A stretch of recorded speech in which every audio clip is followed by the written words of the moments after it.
I tried recreating this animation in Cavalry with nothing but my limited knowledge in this software. So, I was browsing scenery.io the other day when I stumbled upon this animation. Quite simple, but also really satisfying. So I decided to click on it, and I thought, could I make this? Well, let's find out. But first, let's set some goals. So we need to add an orange background, then a rounded black square, then cut a line through the square, and then try to animate it. That should be easy, right? But first, let's add a dark orange background. Quite easy, right? 1 out of 4 complete. Then it was time to add a square. So I added a rectangle shape and then changed the color to black, and then changed the size to 800 by 800 and added a corner radius of 40 to match Fafa Motion's look. And that's 2 out of 4 complete. Next was adding the cuts through the shape. I tried adding a square on top of the original black square and then just changing this color to match the background. The problem with this is that if you don't have a single color background, this won't work.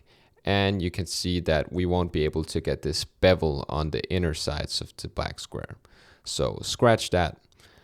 But then I remembered the name of his project, Boolean Explore.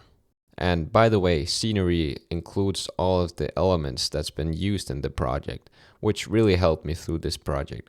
So going this Boolean way instead, I tried adding a line and just dragging the length out to fit the whole square. And then under stroke, I would then increase the width to something like 15. And then under the rectangle shape, I would then add a deformer called, you guessed it, Boolean. And then after that, I would then drag this Boolean into the rectangle shape to keep it organized, and adding this basic line as the clipping mask. And then by cycling through the modes, I realized it didn't work. The reason for this is that the basic line won't work as a Boolean clipping mask. But then I took a look at the elements that Fafa Motion had used, and I saw he used a basic shape. So probably just a rectangle shape.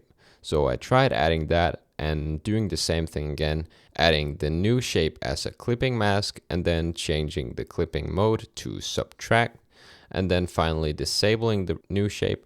You could see it worked. But there's still a problem. There's no bevel inside. The reason for this is that I shouldn't have used corner radius, but instead just set that to 0 and then add a bevel deformer. And by doing that, we got bevels on all the corners. So now we could actually move the rectangle around and see that it would dynamically change. So now we're halfway there through cutting the lines through the square, because we also need to add multiple lines.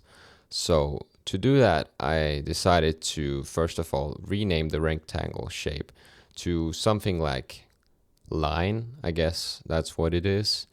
And then I just reset its position, and now it's time to add multiple lines by selecting it and then adding a duplicator. But when I disabled the visibility, I didn't get 3 lines, I only got the original one. The reason for this is that I later found out that I shouldn't have used the line as the Boolean clipping mask, but rather used the duplicator as the clipping mask. So to undo what I did, I selected the Boolean and then just removed the line as a clipping mask, and then instead dragged the duplicator inside and changed it to subtract. And now we got what we want. Next, I went into the duplicator and selected circle distribution, since that's mostly what Fafa Motion used for his design, I believe. So then it was just a matter of changing these values until I got something I liked. Now, I tried animating this, but yeah, you can just see the result. But instead I decided to make some of the still frames from his animation, since that's a little bit easier. So I'm not going to talk you through every value, but you can pause and try it for yourself if you want to learn what each and every value does. And for the last one, which was quite interesting, I also used this stagger behavior. Now, thanks for watching, and if you also like this animation I did, maybe you should watch this video next, or just subscribe.